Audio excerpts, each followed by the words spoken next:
Hall में बैठे सभी लोगों को जय हिंद। मैं ज्योति रात्रे भोपाल से हूँ, मध्य प्रदेश से हूँ। मैं एक ऐसी जगह से हूँ जो पिछड़ा एरिया का कहलाता है। जिद है तो ज़िंदगी है। अगर आप कुछ भी सपना देखते हैं, किसी भी उम्र में देखते हैं और उसके पीछे लग जाते हैं तो वो आप पूरा कर सकते हैं। अगर मैंने 49 साल की उम्र में माउंट एवरेस्ट जाने का सपना देखा और 55 साल की उम्र में मैंने पूरा कर लिया, तो मेरा मानना है कि कोई भी व्यक्ति कोई भी सपना देख सकता है और उसको पूरा कर सकता है। मेरी जर्नी जो शुरू हुई है, मैंने बहुत सारे एवरेस्ट फतह किए, उसके बाद मैं इस पहाड़ तक पहुंच पाई हूँ। बचपन से ही हम बहुत छोटे शहर में पले बढ़े। ऐसे कोई ड्रीम नहीं था बचपन में, लेकिन बचपन से ही कुछ ऐसा था कि मुझे सबसे अलग करना है। जब हम लोग पढ़ते थे, कोई इंटरनेट नहीं हुआ करता था, लेकिन मैं बहुत पत्रिकाएं पढ़ती रहती थी और रेडियो सुनने का बहुत ज़्यादा शौक़ था। बचपन में मैंने किसी का सुना था, किसी का स्टेटमेंट था रेडियो पे, किसी बड़े मंत्री या नेता का, कि जब मैं मरूंगा तो मेरी अस्थियां हिमालय में बिखेर देना। उस समय से मुझे बड़ी क्यूरियोसिटी थी कि ऐसा हिमालय में क्या है कि लोग मरने के बाद भी वहाँ जाना चाहते हैं। मैं जिस गुर्जर जाति को बिलोंग करती हूँ, हमारे यहाँ शादियाँ जल्दी हो जाती हैं। मेरी भी जल्दी शादी हो गई, 18 साल की उम्र में मेरी शादी हो गई। तब तक मेरा ग्रेजुएशन हो गया था और उस समय भी मैंने बड़ा ही सोचा हुआ था कि मुझे डॉक्टर बनना है।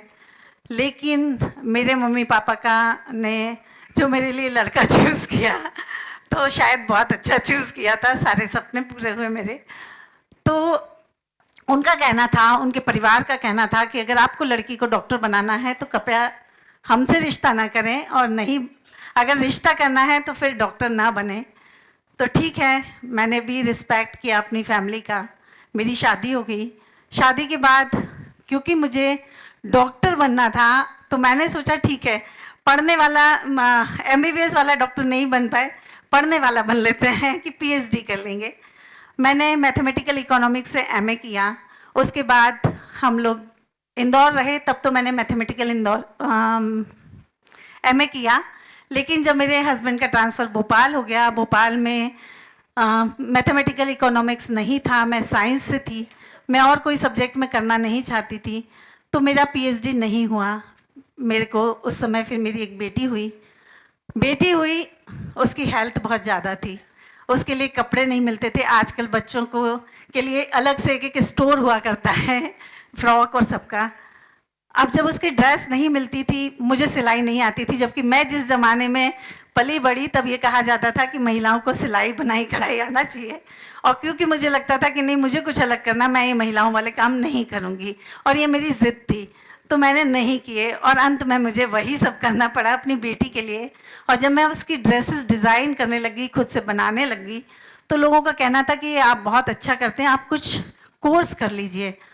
मैंने अपनी बेटी को स्कूल भेजना शुरू किया, मेरे पास कुछ का टाइम मिला, मैंने फैशन डिज़ाइनिंग का कोर्स किया। लेकिन मैं परिवार से इतना ज़्यादा जुड़ी हुई थी, हमारा संयुक्त परिवार था, तो बहुत सारी जिम्मेदारियां होती हैं। तो मैंने सोचा कि ऐसे तो पूरे टाइम मैं बिज़नेस में अगर टाइम दूंगी तो मैं अपने घर परिवार को छोड़ दूंगी।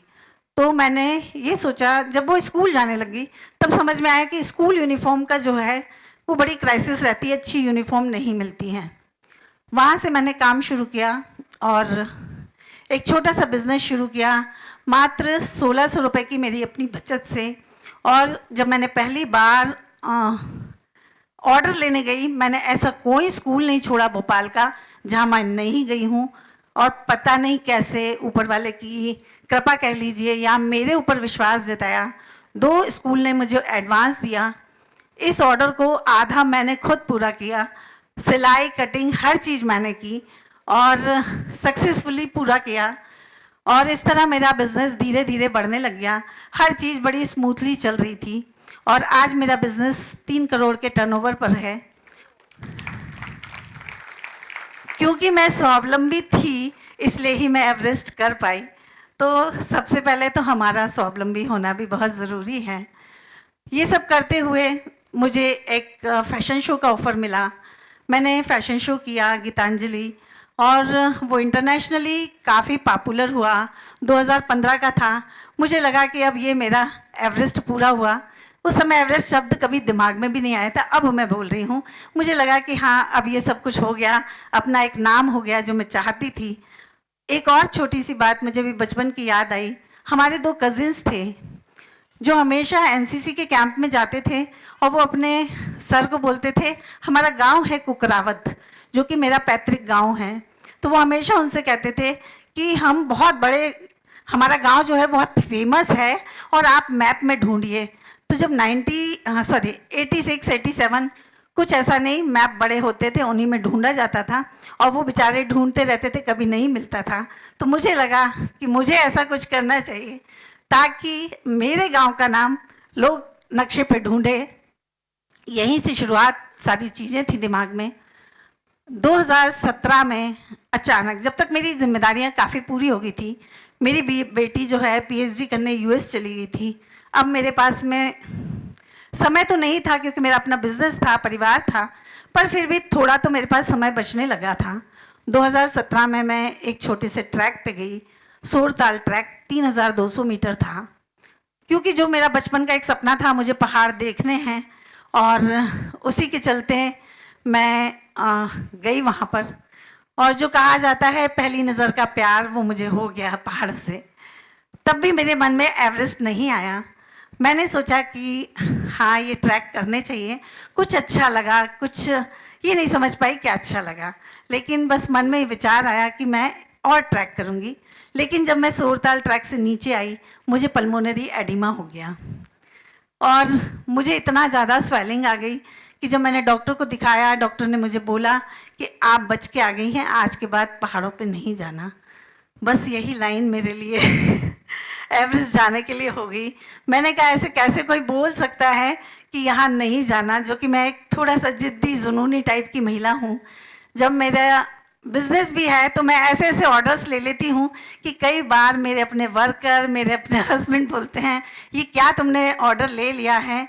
मैं कई रनिंग वगैरह के लिए भी टी शर्ट्स बनाती हूँ, और अधिकतर यही होता है कि इवेंट होने वाला रहता है, उसके 4 दिन पहले हमारे पास ऑर्डर आता है कि 300 टी शर्ट हमको आप परसों तक दे देंगे। मैं हाँ बोल देती हूँ। जब हमारे वर्कर पूछते हैं कपड़ा है, मैं बोलती नहीं, कपड़ा तो नहीं है। मैम कैसे होगा, हो जाएगा। बस यही सब कुछ है कि हो जाएगा, और वो हो जाता है। तो जब मैंने ये सोचा, जब डॉक्टर ने बोल दिया, तो अगला मैंने अपने आप को टेस्ट करने के लिए जो सोचा, वो कुछ छोटा नहीं सोचा। मैंने देखा कि इंडिया के सबसे टफेस्ट ट्रैक कौन से हैं, तो उसमें पिन पार्वती ट्रैक है जो 110 किलोमीटर लंबा है, 5335 मीटर हाइट है उसकी, और मैंने वहाँ जाने का तय किया। मेरी फिटनेस 0 थी। 0 यानी कि मैं उस तरह की महिला थी कि अगर 1 से 2 किलोमीटर अगर मैंने वॉक कर ली है, तो मैं सबको सुनाती थी कि आज मैं 2 किलोमीटर वॉक करके आई हूँ। तो इस तरह की फिटनेस में मैंने काफ़ी बड़ा सपना देख लिया। और जब पिन पार्वती ट्रैक जाने का हुआ, मैंने अपने हस्बैंड को बताया। उन्होंने कहा कि ये तुमने देखा है कितना खतरनाक है। मैंने कहा हाँ, मुझे पता है खतरनाक है, इसीलिए मुझे करना है। और उस समय उन्होंने मेरा साथ दिया, और वो मेरे साथ गए। वो पहले से ही रनिंग, साइकिलिंग वगैरह करते थे, मैं कुछ नहीं करती थी। उस ट्रैक पे वो मेरे साथ गए, और जब वो ट्रैक पूरा होने लगा, तभी मेरे मन में विचार आ गया कि अगर मैं अपनी फिटनेस बढ़ाऊँ तो मैं एवरेस्ट कर सकती हूँ। और यहाँ बहुत सारे माउंटेनियर और बैठे हैं। जब हम कोई ट्रैक कंप्लीट करते हैं, सब लोग बैठते हैं, एक दूसरे से पूछते हैं कि आप क्यों आए थे, आप क्यों आए थे। तो जैसे ही मैंने बोला कि मुझे एवरेस्ट करना है, सारे लोग हंस रहे थे, क्योंकि उन सब के सामने मेरी फिटनेस बहुत कम थी। मेरे हस्बैंड ने भी मुझे ये कहा, ठीक है तुमको करना है वहाँ तक तो ठीक है, पर सबसे बोलो तो मत।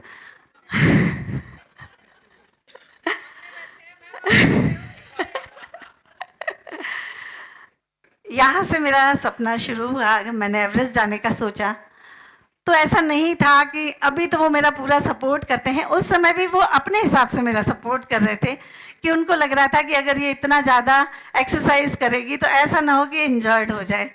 तो बिल्कुल सही। तो हमेशा वो यही कहते थे कि तुम्हारी फिटनेस देखी, तुमने इतना बड़ा सपना देखा है। मैंने कहा मुझे मेरी फिटनेस भी पता है और मुझे एवरेस्ट भी पता है, दोनों चीज़ें पता है और दोनों पे मैं विजय प्राप्त करूँगी। तभी मैंने अपने सारे टेस्ट करवाए, पता चला मुझे थायराइड है। डॉक्टर ने कहा अब आपको दवाइयाँ लेने पड़ेगी। पहला पहाड़ तो मैंने यही पार किया और मैंने डॉक्टर से 3 महीने का टाइम लिया कि अगर 3 महीने में मैंने अगर अपना थायराइड ठीक नहीं किया तो मैं मेडिसिन लेना शुरू कर दूंगी। मैंने एक्सरसाइज की, कुछ आयुर्वेदिक दवाइयाँ जो थी वो मैंने ली और 3 महीने में मैंने अपना थायराइड 11.75 से 5.6 लेके आ गई थी और इस तरह मैंने अपना पहला एवरेस्ट फतह किया। उसके बाद जब ये सब कुछ ठीक हुआ, मैंने एक अपना मतलब एवरेस्ट मैंने हवा में नहीं सोचा, मैंने उसके लिए बहुत तैयारियां की। मैंने सबसे पहले मुझे पता चला तो मैंने एक डीएनए फिटनेस टेस्ट करवाया जो कि बेंगलोर में होता है। उस टेस्ट से मुझे ये पता चलता कि मैं बाय बर्थ कैसे हूँ, क्योंकि हम लोग बहुत मैदानी जगह के पैदाइशी हैं, तो सबको पता है कि जो जहाँ पैदा होता है उसका डीएनए उस हिसाब से होता है। जो पहाड़ों पे पैदा होते हैं उनका जो लंग्स हैं वो काफ़ी अच्छे होते हैं, उनके जो जॉइंट्स हैं वो काफ़ी स्ट्रॉन्ग होते हैं। जब मैंने वो टेस्ट करवाया मेरा सब कुछ एक्सीलेंट गुड आया। उसमें ये तक पता चलता है कि आपके टेंडेंस कैसे हैं, जॉइंट्स कैसे हैं, लिगामेंट्स कैसे हैं, सब कुछ एक्सीलेंट आया। मेरे लंग्स पुअर आए और हमको पहाड़ों पे जाने के लिए लंग्स ही सबसे ज़्यादा ज़रूरी हैं। दूसरा पहाड़ मेरे सामने ही खड़ा हुआ था। फिर मैंने उस पर काम करना शुरू किया। साथ ही मैंने ये पता किया कि अब मुझे माउंटेनियरिंग की ट्रेनिंग कहाँ से मिलेगी। तो जो हमारे 5 इंस्टीट्यूट हैं वहाँ मैंने फ़ोन किए, एप्लीकेशन भेजी, वहाँ से सबने मुझे मना कर दिया कि अब आपकी एज इतनी ज़्यादा हो गई है, पहले आपने कोई फिटनेस नहीं है आपकी, पहले आपने कुछ किया नहीं है, तो हम आपको एडमिशन नहीं दे सकते हैं। मैं मायूस नहीं हुई। मैंने कहा ठीक है, मैं लोगों से मिलूँगी, बात करूँगी, पूछूँगी क्या किया, कैसे किया। लेकिन जितने लोगों से मैं मिली, बात किया, सब ने अंडर 30 एवरेस्ट किया हुआ था। मैं 50 की हो चुकी थी। जब वो लोग मुझे बताते थे आप तो 10 किलोमीटर दौड़ लीजिए 1 घंटे में आप एवरेस्ट चढ़ जाएंगी, मैं ये तो ज़िंदगी में नहीं कर पाऊंगी मैं कभी कि 1 घंटे में 10 किलोमीटर। और कुछ बताइए क्या फिटनेस की लाइन रहेगी कि मुझे कितना करना है। मुझे कुछ समझ नहीं आ रहा था, कोई कुछ मुझे बताने को तैयार नहीं, और जो बता रहा वो मेरे गले नहीं उतर रहा। तो फिर मैंने धीरे धीरे लोगों के ब्लॉग्स पढ़े, लोगों का सुना। मैंने ट्रेनिंग बहुत ज़्यादा ध्यान नहीं दिया।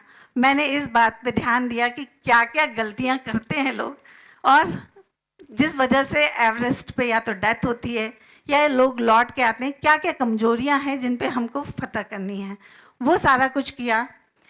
फिर ये पता किया कि अगर मुझे ट्रेनिंग नहीं मिलेगी तो मैं एवरेस्ट कैसे जाऊंगी।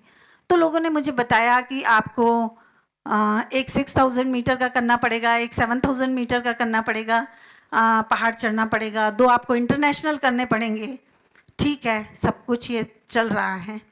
इतने में आ गया कोविड आया, सबके लिए आपदा की तरह, मेरे लिए अवसर की तरह था। मैं बड़ी खुश, क्योंकि अब मुझे बहुत सारा टाइम मिलने वाला था अपनी फिटनेस के लिए। और ये देखिए, मैंने और एक और बात थी कि लोगों ने मुझे बोला कि आपको अगर एवरेस्ट करना है तो आपको सब कुछ छोड़ना पड़ेगा, और 2 साल के लिए सब कुछ छोड़ के आप जब तैयारी करेंगे 5 से 6 घंटे की, तो आप एवरेस्ट जा पाएंगे। मेरा एक चैलेंज ये भी था कि मैं कुछ भी नहीं छोड़ूंगी और सब कुछ करते हुए ही एवरेस्ट जाऊंगी। अब मेरे पास वही 24 घंटे थे जो मैं पिछले 50 साल से जिसकी आदी थी मैं, उसमें से मुझे 6 घंटे निकालने थे। और ये भी पता चला कि जब आप पहाड़ों पे जाते हैं तो आपको वज़न लेके जाना है। मैंने ये एक जैकेट बनवाई है जिसमें 10 किलो तक वज़न आ जाता है। मैं सुबह थोड़ा सा रनिंग करने के बाद ये जैकेट पहन के अपने घर के पूरे काम करती हूँ, और पैर में 2-2 किलो के मैं वेट कफ लगा लेती थी। कितने फैशन चेंज हुए, लेगिंग आ गए, ये आ गए, मैंने शलवार पहनना नहीं छोड़ा, क्योंकि मेरे जो कफ थे वो अंदर छुप जाया करते थे और वो मैं 10 से 12 घंटे तक पहने रहती थी, ताकि मुझे शूज़ जब मैं क्लाइंब करूं तो मुझे वो शूज़ का वज़न ना लगे। और ये जो 10 किलो की जैकेट है, इसके साथ मैं अपने घर के सारे काम करती थी। ये आप देख रहे हैं, कोविड पीरियड की बात है। हमारे सामने बहुत ख़राब सी जगह थी, और जिसको मैंने खुद से पूरा दुर्मुट से करके ठीक किया था। ये मेरी एक्सरसाइज थी, इससे मेरे सामने की जगह भी साफ़ हुई और मेरी एक्सरसाइज भी होती रही। फिर जब मुझे 6000 मीटर का करना, कोविड पीरियड चल रहा है, जिसके साथ मैं पिन पार्वती गई थी, उन्हीं से मैंने बोला कि मुझे ट्रेनिंग दो, क्योंकि वो पहले जो मनाली का इंस्टीट्यूट है उसमें इंस्ट्रक्टर थे। उन्होंने बोला कि मैम आप देव टिब्बा कर लीजिए, उससे आपको 2-3 तरह की ट्रेनिंग मिल जाएगी और मैं आपको ट्रेनिंग दे दूँगा। मैं जब कोविड आ गया, मैं लगातार जून से उसको फ़ोन कर रही, वो मुझे बोल रहा मैम नहीं हो सकता है। आखिर अक्टूबर में थोड़ा सा खुला और मैंने जाने का सोचा। उस समय इंटर स्टेट बसेस नहीं चलती थी, तब मैं अकेली ही जाने को तैयार थी और वो भी मुझे अकेले ले जाने को तैयार था। लेकिन तभी कोई दिल्ली के एक बंदे ने और रजिस्टर किया। उसने मुझे कहा मैम आप फ़्लाइट से दिल्ली आ जाइए, दिल्ली से आप उस बंदे के साथ चले जाइए। इस कदर एवरेस्ट मेरे दिमाग में था कि आज भी अगर कोई मुझे बोले कि कोई अननोन बंदे के साथ आपको 11 घंटे बैठ के जाना है, वो भी रात में, मैं मना कर दूंगी। मैं उसके साथ बिना पहचान वाले व्यक्ति के साथ गाड़ी में बैठ के मनाली पहुंच गई और मैंने देव टिब्बा सक्सेसफुली किया। और देव टिब्बा जब हो गया, वही एक अजय कुमार नाम है उसका, वो पहला व्यक्ति था जिसने मेरे ऊपर विश्वास किया कि मैं एवरेस्ट जा सकती हूँ। और फिर उसने मेरा सारा प्रोग्राम बनाया कि पहले आप एल्ब्रुस करिए, फिर आप किलिमंजारो करिए, अकनकागुआ कीजिए, और फिर आप जनवरी में या दिसंबर में एवरेस्ट बेस कैंप करिए। अब ये टारगेट मेरे पास आ गए थे। उसी ने मुझे एल्ब्रुस जाने के लिए बोला।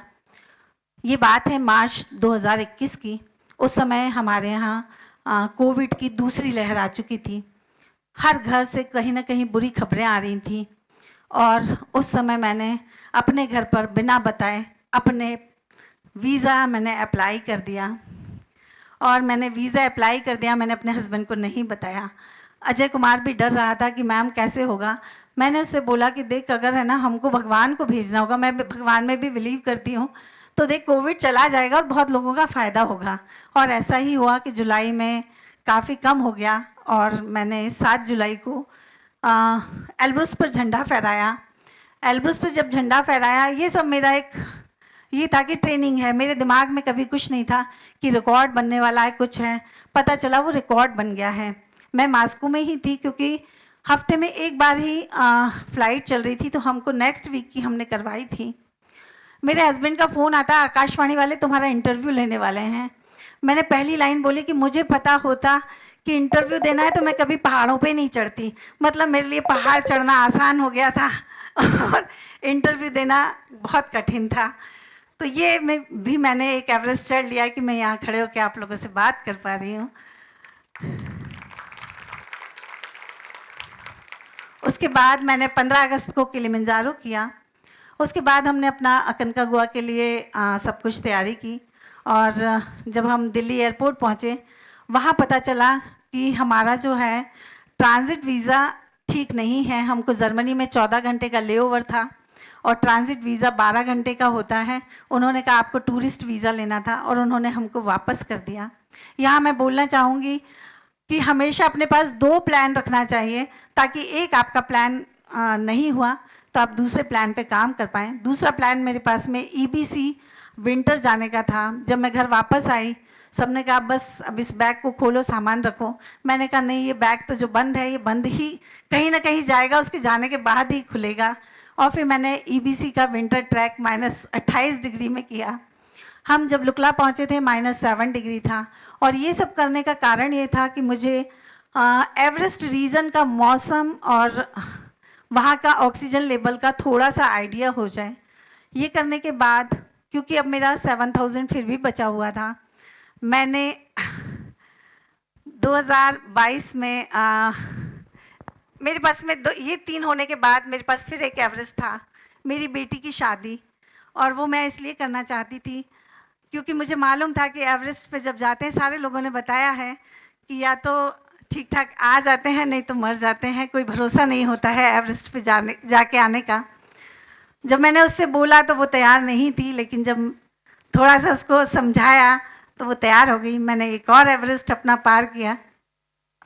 अब मेरा 7,000 बचा हुआ था, तो मैं अकनकागुआ तो नहीं जा पाई थी। मैंने सतोपंथ करने का सोचा, और जब सतोपंथ करने का सोचा तो वो मेरा हो नहीं पाया। कैंप 2 से मुझे वापस आना पड़ा, और उसके बाद मैंने जनवरी 3 को अकनकागुआ फतह किया। 2023 में मैंने एवरेस्ट के लिए जाना शुरू किया, और जब 2023 को मैं एवरेस्ट के लिए निकली, सब कुछ अच्छा था। मैं कैंप 4 तक पहुंच गई। कैंप 4 पे पहुंचने के बाद मुझे हम लोग निकल गए करीब नहीं सर, बस थोड़ी सी बची।